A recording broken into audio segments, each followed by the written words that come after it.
Excellent Sports Talk with Mark Bradley.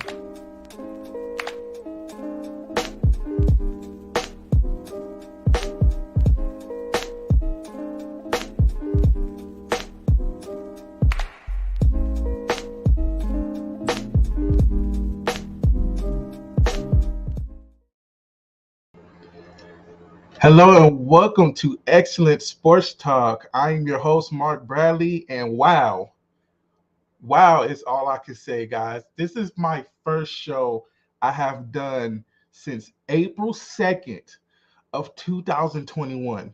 This is the first show since 2021, and I appreciate everyone for being here. I'm so happy to be back. This feels good. This feels really good. I'm really happy to be back doing this show and hanging out with you guys.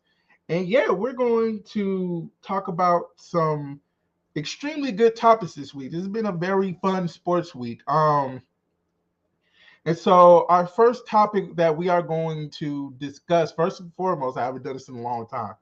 Welcome. I haven't done that in such a long time, and it feels so good. But as we go along, we have, like I said, we have excellent topics today, a good sports week. So first, we're going to start off with the MLB baseball season. MLB is in full swing. We're getting into the nitty-gritty, the meat and potatoes of the season. We're going to talk about some of the teams that are thriving better than some other teams. So we're going to discuss the baseball season so far going on. And our second topic is going to be Colin Kaepernick. Colin Kaepernick had his first workout for an NFL team with the Las Vegas Raiders for the first time since 2017. So we're going to go ahead and discuss that. And then we're going to end it off with the NBA playoffs. And we're going to discuss about the playoffs so far, just as a whole, since I haven't talked about the playoffs for a long time. So we're going to go ahead and talk about that. And yeah, we're going to end the show off with that. So I haven't done this in a while either. So if you have any questions or comments about the show, feel free. I love to interact with you guys. And by all means, I hope you guys do comment and anything, because it helps me out, with moving the show along. So if you have any questions or comments, by all means, go ahead and put it in the chat room and I will put it right there. So let's go ahead and start off with MLB baseball. So like I said, MLB baseball is in full swing, and we finally have the teams who are kind of separating themselves from the pack. And we're going to go ahead and discuss some of those teams. And so let's go ahead and start off. We're going to start off in American League, as always. So let's start off with the AL East. The Yankees are currently number one in that division with a 32-13 record, best team in baseball right now. And so I think that's a shock to a lot of people, but we'll get back to that in a second. Our second team in the AL Central is the Minnesota Twins with a 27-18 record. And then in the AL West, the Houston Astros are currently leading that division with a 29-16 record. So let's get into the AL a little bit. Like I said with the Yankees, I think it was a little bit shocker to see where the Yankees are, to see where they are right now. Best team in baseball right now, playing very well. But look, I think this was a shot because they wasn't big players in free agency. We thought, a lot of people thought, look, they need a little bit more talent to finally get over that hump and make it back to the World Series. But they haven't. But they trusted the process. They stayed patient. They basically kept the team that they kept, and they're winning. They're winning. People are stepping up. Aaron Judge is playing out of his mind right now. Giancarlo Stanton's doing his thing. Everything is working quite well for the Yankees right now. Like, I think that they are able to keep the momentum and really stay as the number one team, because they are kind of establishing themselves as the best team in the AL East. Now coming in second is the Tampa Bay Rays with a 26-18 record, and also the Blue Jays, the Toronto Blue Jays, are 24-20 with 24-20 record. So right now the Yankees have a 5-game lead, 5.5-game lead behind the Tampa Bay Rays. And to me, another big shocker about a team I thought was going to be a lot better was Boston. I thought everybody thought Boston was going to make another strong playoff push, but right now they are very disappointing with a 21-23 record. They have to find a way to step up their game. And look, it's still early in the season, of course. Baseball goes on for freaking ever for some reason. So they have their chance to step up. But if they want to catch up to the Yankees, they have a lot of work to do, okay? So I don't think they're going to be much of a factor right now, but for right now, the Yankees are establishing themselves as one of the best teams in baseball. And I know it's a shock to say, but look, baseball is a lot better when the Yankees are winning, for sure. And this has been exciting times for the Bronx Bombers. So we're going to keep a lookout on them. Now moving on to the AL Central, and this is kind of a big thing with me. I thought some teams in the AL Central will be a lot better. I thought it was going to be a very competitive division because I thought at least the Chicago White Sox and the Cleveland Guardians would have been a lot better than where they are right now. So right now the Twins are just basically taking over the division. They're really not the best team in the world. It just happened to play in a very bad division. So look, the Twins, they have all the momentum in the world. If they lose this lead, then something is wrong with them because the AL Central division stinks right now. So they have no business not winning this division. And look, they have to play a little bit better at home. They're a very good road team. But 15-10 at home record, that's not a good recipe, especially if you make it to the playoffs, because you have to win those home games. You have to win home games. But right now, they are on the 7-3 streak right now. And they're playing good baseball. So hopefully they can keep up with this momentum and just stay in front of a very bad AL Central division. And so we're going to move on to the AL West. Like I said, the Houston Astros right now with a 29-16 record. This is not a surprise to me. Houston Astros is just a well-rounded team. They can hit the cover off the ball when they're not cheating. Let's not go there. When they're not cheating, they can still hit the cover off the ball. But they have been a very strong team for the past 5-6 years, and nothing is stopping with that. Very good home team. Like I said, they can hit for power, they can hit for average. They're a very strong team. And when your your pitching rotation is decent, you can win. You can win with the power they have in Houston. And the Los Angeles Angels shockingly are in second with a 27-19 record, only a 2.5 games back of them. And look, I think this is a shot because we all know the Angels haven't been the best team in the past couple of years. And so hopefully they can keep it up. When you have Mike Trout and Shohei Ohtani, look, those are two MVP type players, generational talents we're talking about. So when you have two of these top stars playing on the same team, it's hard not to think that they can win games, which they are right now. Now, are they going to keep this up consistently throughout the rest of the year going into October? I don't know. Will they have a chance to catch the Astros? Yes, I think they have a good chance, but we all know the Astros are still the cream of the crop of the AL West. Now, another team I thought was going to be a lot better was going to be the Oakland Athletics, but unfortunately, they're not that good right now. They're 19-28 record. Athletics baseball is not going well in Oakland right now. So, fortunately, that's not good. Coming in last is the Seattle Mariners. They haven't been really good either, and the Texas Rangers is still kind of teetering over under 500. but I don't see them being a factor in the AL West division. So I see Houston still making a strong push. And the Angels right on the heels. I think it's going to be a 2-horse race for the AL West as they go into October, but we still have a long season. Let's not forget that. Still a lot of season left, okay? So we're going to keep a lookout on that. And we are going to go ahead and move on to the National League. So let's go ahead and start off with the National League East.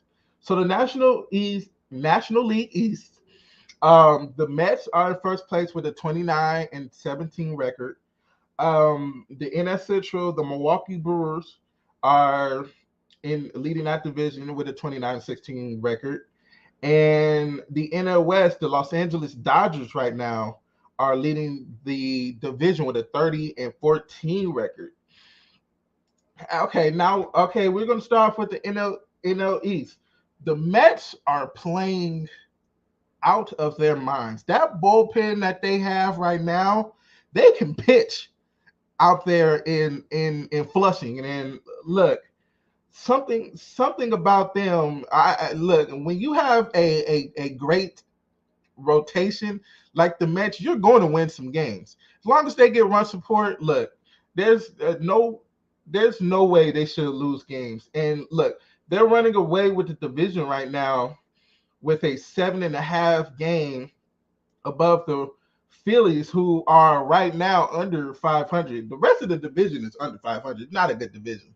So I believe the Mets are going to go ahead and move on to the playoffs. I don't see why they shouldn't, unless injuries. We all know Max Scherzer's hurt right now. They need him to be healthy if they want to make a deep playoff push. But I don't see them not giving up that division. That division is very bad right now. I think it's all a shock that the Atlanta Braves are tied for second right now with a 21-24 record.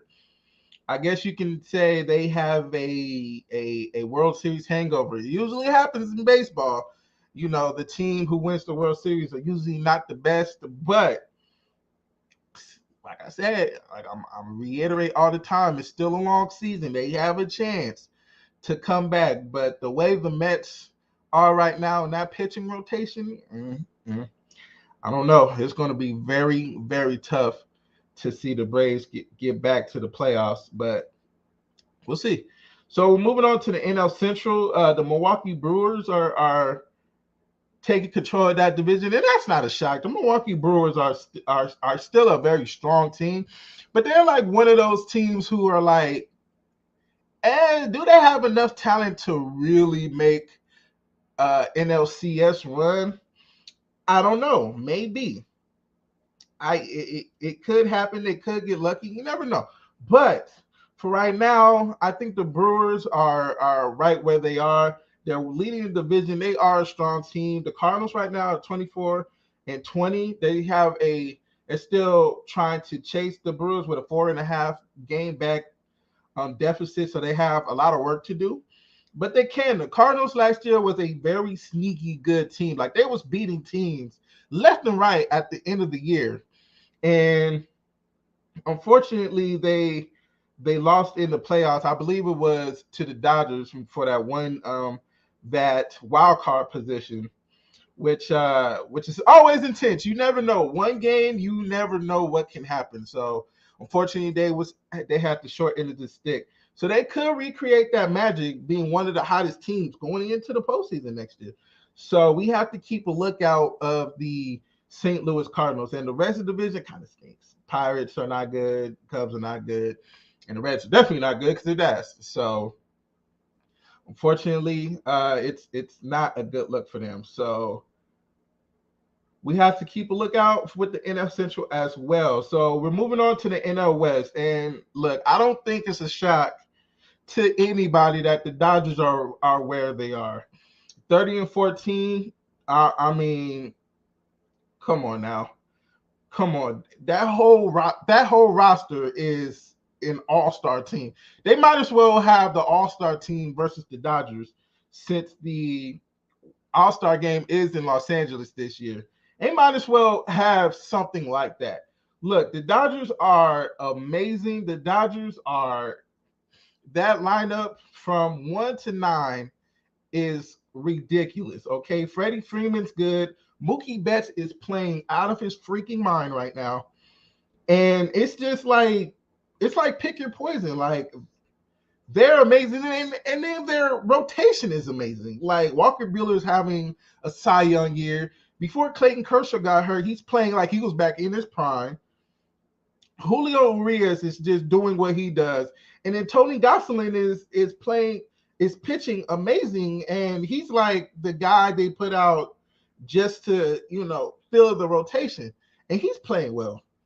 So look, the Dodgers are the Dodgers, of course, the cream of the crop in the NL. Now, look, could it be a crash course for the Dodgers and Yankees to play in the World Series? Oh my goodness, baseball would love this. It's just so much history. We're talking about the Yankees, who are just winners, a winning franchise. The Dodgers, who started in Brooklyn, goes to Los Angeles, just becomes a winning franchise.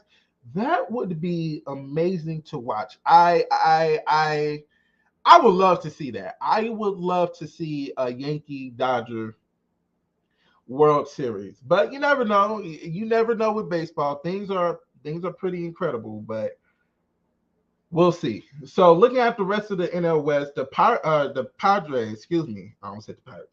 The Padres have a 28-16 record. That's pretty good to be where they're at. Unfortunately, they play in the same division as the Dodgers, but any other division, the Padres will be first for sure. And then the Giants are 24-19 as well. So the Giants are still playing tough. I didn't know if they were going to continue with the success of their last year's team, but they're a good team. They're a good team. So you have to give them credit. You have to give them credit where credit is due. They're still a good team to play. And so that's division. That division is very good. That's a very good division. We can have 3 teams coming out of that division, as 2 of them could be wild cards, San Diego and the Giants. Or if San Diego keeps playing well and the Dodgers may fizz out, they could take the number 1 spot of the division. But for right now, the Dodgers are playing out of their minds, and that's still the cream of the crop of the NL. So that rounds out the MLB. There's a lot of teams that's shocking, that has a lot of work, and there's still a lot of divisions that's not really that good, and it's just a one-horse race. But one of the big things with me is New York baseball. New York baseball, you guys are back. You have something to cheer for. The Mets hasn't been good for a while. Now that they are, you guys can come out of hiding, okay? You guys deserve it. You guys, pray for this. You guys did everything possible for this, and you guys should be happy. Same goes for the Yankees. They haven't been a great team for a while. They've been average. They made it to the playoffs, but they was an average team. They was a very average team. But now they're playing like old Yankee baseball. And the Bronx should be happy, man. The Bronx should be happy about that. So I can't wait. Hopefully, I haven't seen the schedule, but I hope they do have the inner city matchup between the Yankees and the Mets. And that's going to be so fun. That's going to be so fun to watch, especially if both of the teams are doing well. Both of the teams are doing well, and that's good. New York baseball, shout out to you guys, and you guys should be happy. So we are going to go ahead and move on to some more talk about Colin Kaepernick. And before we go ahead and do that, if you guys have any questions or comments, by all means, go ahead and leave it, and we can talk about your favorite sports team. If they stink right now, let me know. If they're good right now, brag about it a little bit, I love interacting with you guys, so we can definitely talk about that. So like I said, Colin Kaepernick, we're going to go ahead and get into some Colin Kaepernick talk. Now, Colin Kaepernick had his first NFL workout in almost 6 years, since 2017. Colin Kaepernick, over this week, recently worked out with the Las Vegas Raiders. And Mark Davis has been one of those people who was like, yeah, we'll give Colin Kaepernick a shot. So he had his workout. From what they said, the workout went very well. And that's good for him. So as we all know, Colin Kaepernick originally played for the San Francisco 49ers, was a very good quarterback in his prime. He led the 49ers to a Super Bowl. Unfortunately, they did lose to Baltimore, but nonetheless, he was in his prime, was one of the most exciting quarterbacks to play the game. He's a very strong guy, had a great arm, also can use his legs, was a very mobile guy, right? So we all know during the 2016 season, he was one of the people who initiated taking a knee during the national anthem to protest against police brutality. I was going on pretty wild during that time. And that sent the sports world into an uproar. Like, they just felt he was unpatriotic. He didn't respect his country. He didn't respect, the troops, blah, blah, blah. And he told the story that I believe a gentleman from the Army told him, oh, don't stay in the locker room for the national anthem, just take a knee. And so we all know the story, but still some people took that just blew it way out of proportion, right? So we all know the story. Colin Kaepernick ends up getting benched. He's not the same player, of course. He had injury issues. He had injury issues, which kept him out pretty crazy. Then they replaced him for Blaine Gabbert. Blaine Gabbert played well enough to keep his spot, to where Colin Kaepernick ends up leaving in the 2017 season. That was the last time he played. And so he was basically ran out the league. Let's be honest. He was ran out the league. No team wanted to even remotely give him a shot to be a starting quarterback, which is kind of crazy because a lot of these quarterbacks on a lot of these teams are not better than Colin Kaepernick. Let's just be 100% honest, all right? A lot of these teams have bad quarterbacks that could have used Colin Kaepernick's services to play, but unfortunately, I think he was blackballed out the league. Let's just be 100% honest. He because he took a knee, because a lot of these owners, a lot of these owners are, the little, I'm not trying to be politically correct, but a lot of these owners are not of his skin color. All right, so of course they're going to look at that. Of course they're going to think he's going to be a locker room cancer, because he is an activist. He's a strong activist for social issues for African American people. He's a strong man, and he's not going to stop being that. And owners are scared of that. Owners are absolutely scared of that. So I kind of commend Mark Davis for letting him at least work out. Now, they said his workout was very positive, but no deal is like put into place. Now, to be honest with you guys and to myself, I think they will give Colin Kaepernick a shot. I think they'll give him at least a shot to prove himself in the preseason. Now, I could be wrong, but I do feel like he will get his shot in the preseason. At least see what he has, and if he still can play at a high level in the preseason. I believe the Raiders will give him a shot. And we all know he will be a backup. Of course, he'll be a backup to Derek Carr.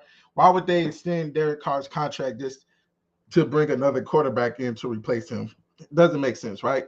So he's going to play backup for the Raiders if it does come down to if he gets a contract for at least the preseason.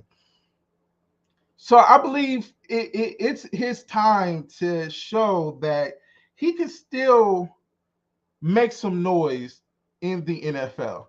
I believe he has a great a great preseason. He gets a contract. Now, look, the Raiders' quarterback room is pretty full right now, to be honest with you, because the Raiders did just give up a seventh round pick, excuse me, for Jason Sidham. I don't know if I said his name right. I'm sorry if I didn't, but they did give up a 7th round pick for him. Now, trading for a quarterback, that means that you're going to be the backup, right? That's basically what they told Jason Sidham. Was like, look, you're gonna be the backup for the Las Vegas Raiders, but that doesn't mean they can't give him a shot. Now look, I do believe he deserves this. I believe he paid his dues to the league, and everybody deserves a second chance in sports. I do believe that. I do believe people deserve a second chance in sports, and that Colin Kaepernick paid his dues. He paid his dues. He's been patiently waiting. He's been working out. He's been trying out. He's been doing everything possible to let people know, hey, I'm trying to get back in the league. I want to play football. I still love the game, and this is the best opportunity.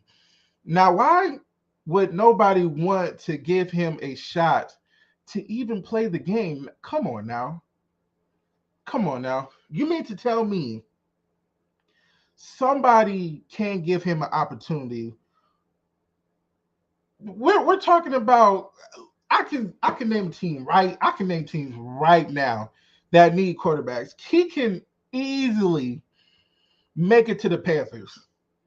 Panthers have no quarterback at all. Okay, the Panthers no good. He can go to Washington. Pittsburgh could have gave him an opportunity. If I was Mike Tomlin, I would have been like, look, let's get Colin Kaepernick a chance. But they settled on Mitch Trubisky, which is kind of wild to me because Mitch Trubisky is a horrible quarterback. I mean, not horrible. Maybe he might be okay in Pittsburgh under Mike Tomlin because this is different system, different city. It could happen for him. But Colin Kaepernick, come on now. He could have got that. He could have got a roster spot, especially with the unfortunate death of Dwayne Haskins. They could have found a roster spot for him. So hopefully things work out with him in Las Vegas, and that he can find his way into an NFL roster. It's still going to be a long journey for him, I do believe, because look, people still don't want to take a chance on him because he speaks his mind. He's he's still he's still going to be him. He's still going to be socially active in the Black community. And look, NFL owners are afraid of that, which is, in my eyes, it's not cool. It's not cool. But look, it's going to follow him around. It's going to follow him around. And I do believe if he makes a roster spot, he's still going to take a knee. Look, and it's going to send people into an uproar, but he deserves a shot. I do believe he deserves a shot in the NFL. And this is a step in the right direction, having a workout. So that's going to be the end of the Colin Kaepernick talk. I am going to go ahead and take a break. So when we come back after this break, we're going to go ahead and talk about the NBA playoffs. And it's been such a fun NBA playoffs. I think this has been some of the best playoff action we had in a long time. We're going to go ahead and speak on that. So in the meantime, we're going to go ahead and play the Warriors and Dallas Mavericks game 5 game clincher for the Golden State Warriors as they are going to move on to the NBA Finals. So I will be back after this break.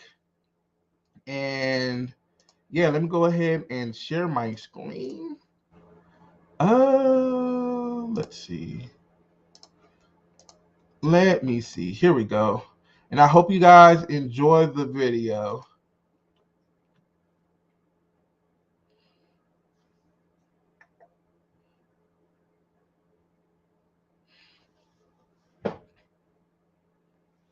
And my camera's still on. Hold on, guys.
All right, we are back, and that was the Game 5 clincher for the Golden State Warriors. They are going on to the NBA Finals, and oops, my bad. They're going to the NBA Finals, and they are. Look, I don't think anybody was shocked that Golden State is going back to the NBA Finals because look, all they had to do was get healthier. Those past 2 seasons, Steph was just doing it all, and now that Clay's back, he's getting back into game shape. Steph Curry is always going to be an MVP type player each and every year, and the emergence of Jordan Poole is big for that team. Now they have 3 scorers that can really light it up, and it's just hard to stop those guys. It's just hard to stop those guys, and it's working out for them. The Warriors are a great team, and look, Dallas, we commend them for making it as far as they should. I don't think they should have beat Phoenix in Game 7, but unfortunately, but for Dallas, they were hitting everything that game. I'm talking about they threw it at the rim, it was going in. Dallas was unstoppable that one game. So I believe they shouldn't have made it that far, but they did.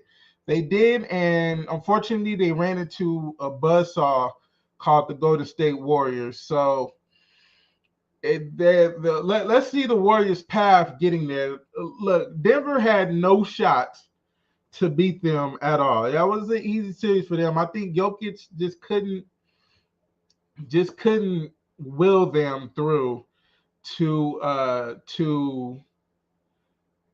get through Golden State. I'm sorry they couldn't, right? Then they move on to Memphis. Memphis does give them a little bit of challenge. I think if John Morant doesn't get hurt, Memphis probably could have took them to 7 games. That Memphis was a very good team. They were second in the West. So they were a proven team. They won a lot of games without their superstar, which told you a lot of things about them as a team.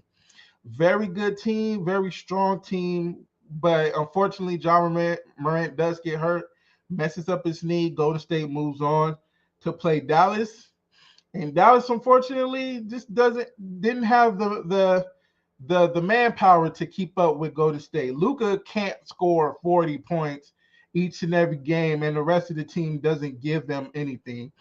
I think eventually Dallas is going to have to go out and find another superstar. They're going to have to find another superstar in it for to complement Luka. Either a very strong point guard, maybe they can trade for Kyrie Irving to take the ball handling away from Luka Doncic, so where he can just score. Something how Phoenix did with Devin Booker. Devin Booker was basically doing it all for Phoenix when they were really bad. Now that Chris Paul is there, he's become just a scorer. He doesn't have to do as much. So maybe that could help. They need somebody.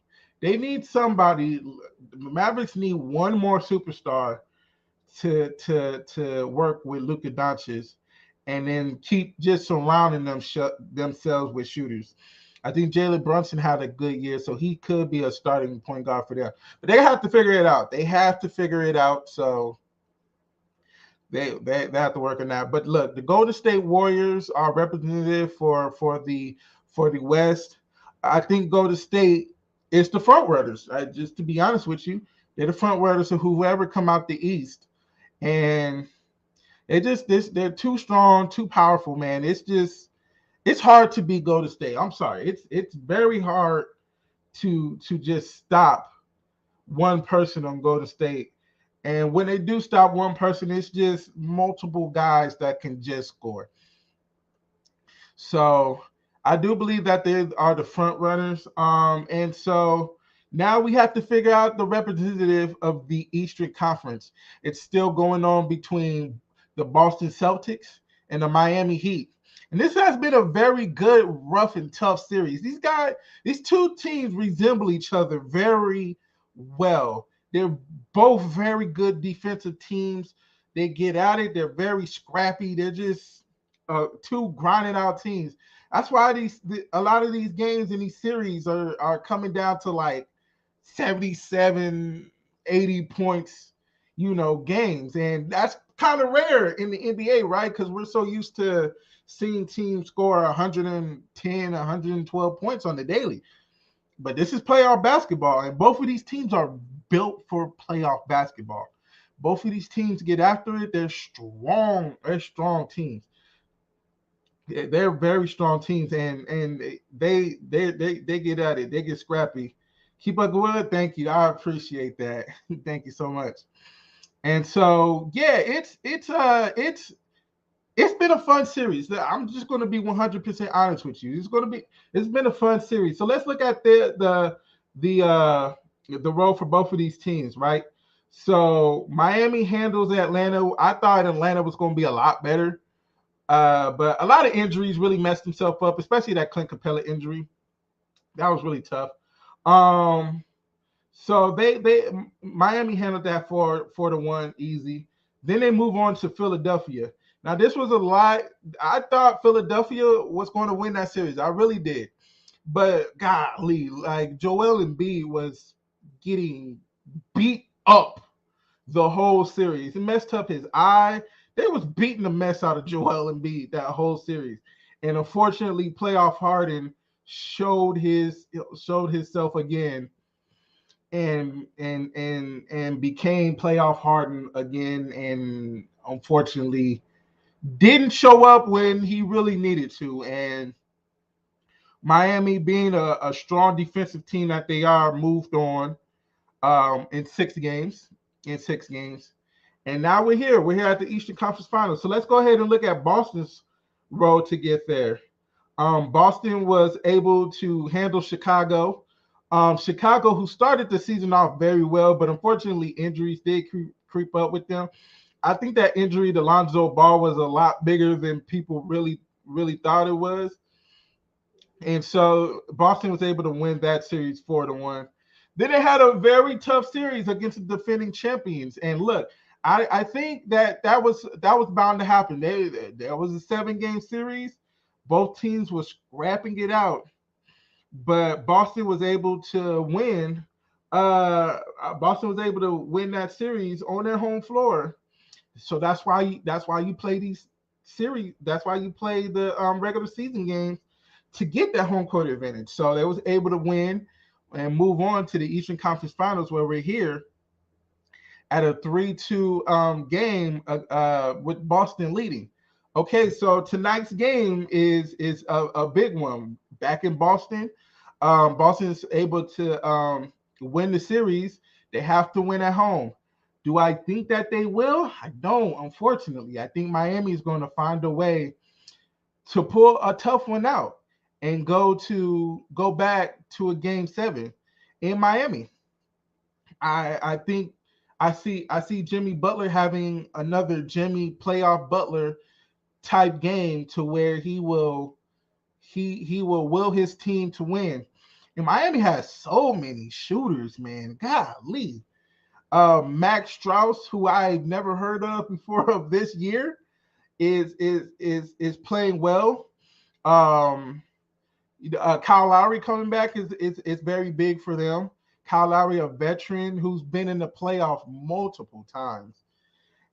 And he's just a veteran presence that you need. A scrappy point guard is just somebody you need on your corner during the playoffs.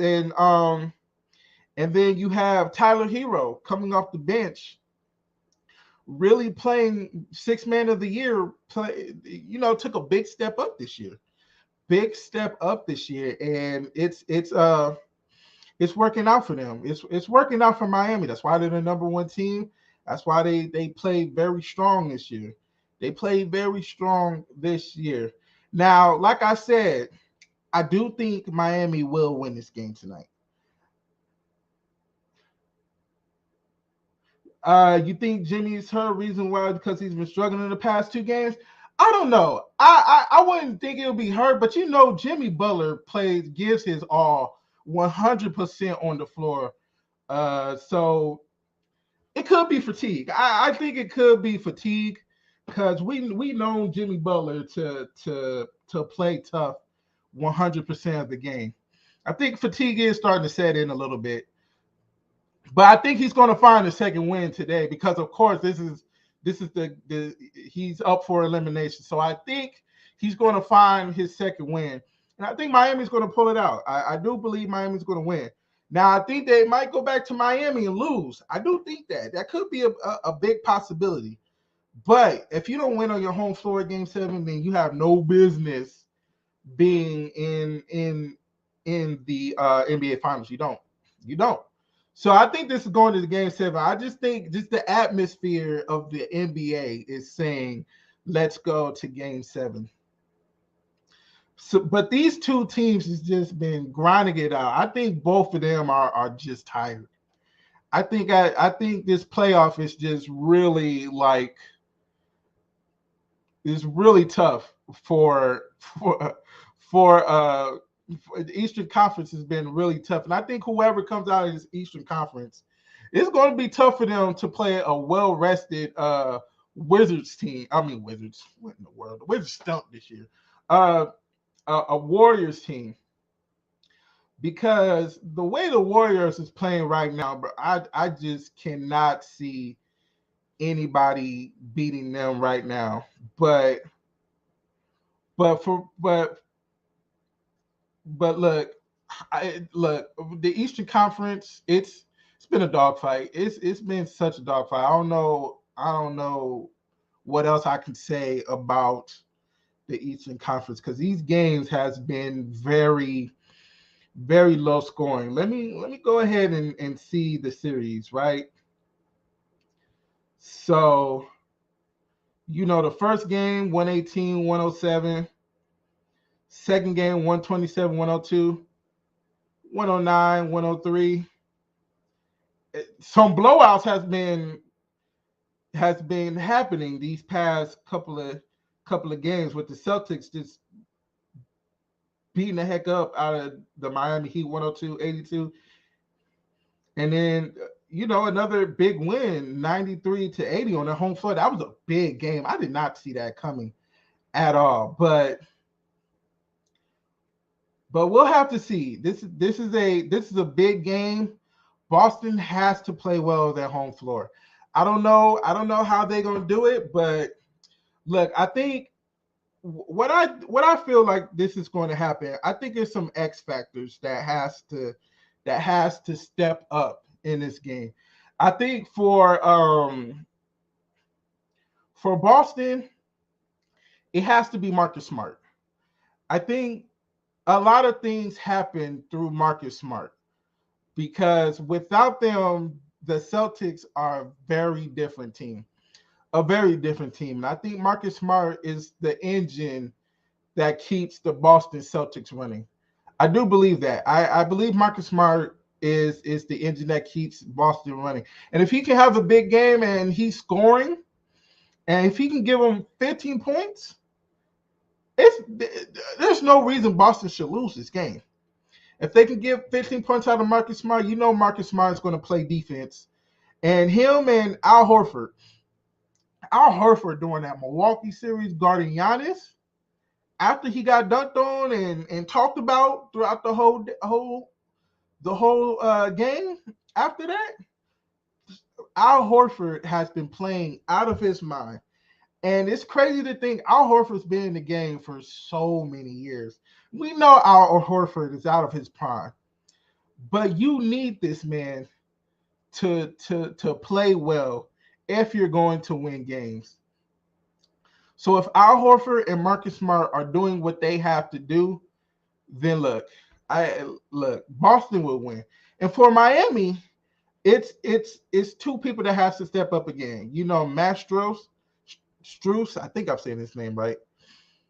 He has to play well. He has to shoot the lights out of the ball, and he has to score. Has to score. Jimmy Butler can't do everything for this team. Tyler Hero has to play very strong. He has to come off the bench and give them 15 to 20 points. Has to. Has to, because the bench has to be stronger. Miami's bench has to be stronger than Boston's bench. Has to, okay? If they plan on winning these next 2 games, their bench has to show up, because we know what Jimmy Butler is going to give. We know Jimmy Butler is going to give it his all. We all know Kyle Lowry is going to give it his all. Bam, he's gonna have to play step his game up a little bit. It's gonna be some people who some unnamed people. It's gonna have to step up in this series. Okay, so look, if I'm going to give you guys a prediction of who's going to win this Eastern Conference Finals, I think it's going to be Boston. I do believe Boston will win the series eventually. I think it's going to happen in 7, though. I think Milwaukee is going to. I mean, Milwaukee. Wow, I'm going crazy. I think Boston's going to beat Boston's going to beat Miami on their home floor. I do believe that. I do believe that Boston will face the Warriors. And look, I think the Warriors Boston series will be a very good series. But look, if I have to be honest with you, it's hard for me to go against those guys playing out there in San Francisco, man, because look, this just the way that team is set up, it's going to be hard for me to go against them. But at the end of the day, we're going to go ahead and make sure we check out the game tonight, and we're going to see if Boston can handle their business on their home floor. Then look, I'm excited to see a Boston Warriors series.